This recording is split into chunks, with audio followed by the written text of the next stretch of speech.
चलिए हम अगला केस देखते हैं। देखिए अभी आपने क्या देखा, आपने ये देखा कि जैसे जैसे हम नीचे से ऊपर जाते हैं तो आपका जो स्ट्रेस रहता है वो आपका बढ़ता जाता है।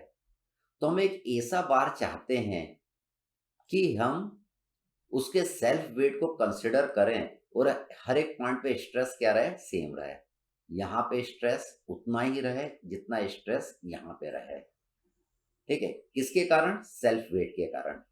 ठीक है, सेल्फ वेट के कारण क्या होता है, अगर इस तरीके का आपका ब्लॉक है, एक बॉडी है, तो सेल्फ वेट के कारण क्या होता है, यहाँ पे स्ट्रेस क्या रहता है, कम रहता है, और यहाँ पे स्ट्रेस क्या रहता है, ज्यादा रहता है, सेल्फ वेट के कारण।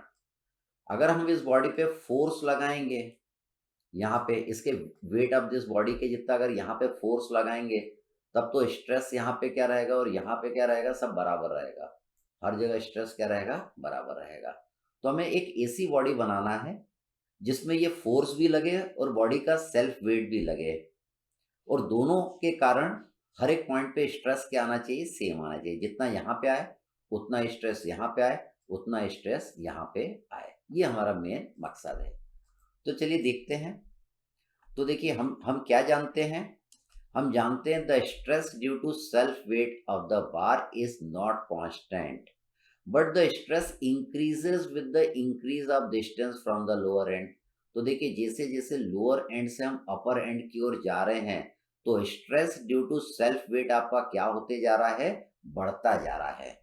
ये बढ़ता जा रहा है। अब देखिए, if the self weight is neglected and the bar of uniform section is subjected to axial load, हमने सेल्फ वेट को अगर हमने कंसिडर नहीं किया है और इस बार में हमने क्या लगाया है, एक्सियल लोड लगाया है, then the stress in the bar क्या रहेगा, यूनिफॉर्म रहेगा। यहाँ पे देखिए स्ट्रेस आपको यूनिफॉर्म नजर आ रहा है। तो अब हमें एक ऐसा बार बनाना है जिसमें सेल्फ वेट को भी हम कंसिडर करेंगे और फोर्स को भी कंसिडर करेंगे, लेकिन इसमें क्या होना चाहिए, इसमें स्ट्रेस आपका सेम होना चाहिए। तो देखिए उसके लिए क्या होना चाहिए, इन दोनों में हमको एरिया में रिलेशन निकालना पड़ेगा। तो देखिए A1 क्या है, area of the upper end, A2 क्या है, area of the lower end, omega क्या है, it is the weight per unit volume of the bar, stress क्या है, uniform stress of the bar, है ना। सिग्मा क्या है, sigma is the uniform stress of the bar. तो अगर A1 और A2 में आपको रिलेशन चाहिए ताकि इसमें स्ट्रेस कितना है, यूनिफॉर्म आए, तो वो रिलेशन है A1 is equal to A2 e to the power omega L divided by sigma. तो A1 इतना होना चाहिए, है ना, इतना होना चाहिए, तब क्या होगा, इसमें जो स्ट्रेस आएगा वो यूनिफॉर्म आएगा। मतलब जितना स्ट्रेस आपको यहाँ मिलेगा उतना स्ट्रेस यहाँ मिलेगा।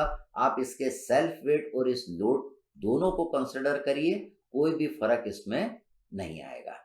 अगर सेल्फ वेट को कंसिडर करते हैं खाली तो क्या होता है, स्ट्रेस ऊपर बढ़ता जाता है। तो आपको एरिया इस तरीके का बनाना पड़ेगा। तो उस केस में क्या होगा, हर जगह स्ट्रेस आपका कैसा आएगा, यूनिफॉर्म आएगा। तो इन दोनों में रिलेशन ये वाला आपको ध्यान में रखना है। तो अब अपन इस पे पहले प्रॉब्लम करेंगे। अब हम देखेंगे प्रॉब्लम नंबर 17। आप प्रॉब्लम खुद से ट्राई करिएगा, मैं इसके सॉल्यूशन पे आता हूं। देखिए बिल्कुल सिंपल प्रॉब्लम है, फॉर्मूला बेस है। A vertical bar fix at the upper end and of uniformly strength carries an axial tensile load of 600 kilonewton. The bar is 20 meter long and having weight per unit volume, weight density आपको दिया है S 0.00008 Newton पर mm cube. If the area of the bar at the lower end आपको दिया है, eight the lower end आपको दिया हुआ है, A2 की वैल्यू आपको देखिए यहाँ पे दिया हुआ है। हमको क्या निकालना है, हमें इसमें find the area of the bar at upper and निकालना है, A1 आपको निकालना है। तो देखिए हर जगह स्ट्रेस आपका यूनिफॉर्म हो, तो जितनी स्ट्रेस यहाँ पे रहेगी उतनी स्ट्रेस यहाँ पे होनी चाहिए। यहाँ पे आपको पहले स्ट्रेस निकालना पड़ेगा, यहाँ पे स्ट्रेस निकालना तो फोर्स पर यूनिट एरिया करना है। तो यहाँ पे फोर्स कितना है 600 किलो न्यूटन, एरिया कितना है 400 mm²।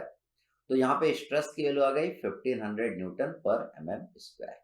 अब आपको तो E1 निकालना है। हम जानते हैं E1 is equal to A2 e⁻ omega L upon sigma. Omega की वैल्यू आपको दिया है, length of this bar is given that is 20 metre, इसको mm में कन्वर्ट कर लिया। सिग्मा की वैल्यू आप निकाल चुके हैं 1500 न्यूटन पर mm² निकाल चुके हैं। A2 आपको दिया हुआ है, इसको जब आप सॉल्व कर लेंगे तो you will get the value of A1। A1 आपका इतना होना चाहिए। तो क्या होगा, हर जगह स्ट्रेस सेम रहेगा। हर जगह स्ट्रेस कितना रहेगा 1500 न्यूटन पर mm²।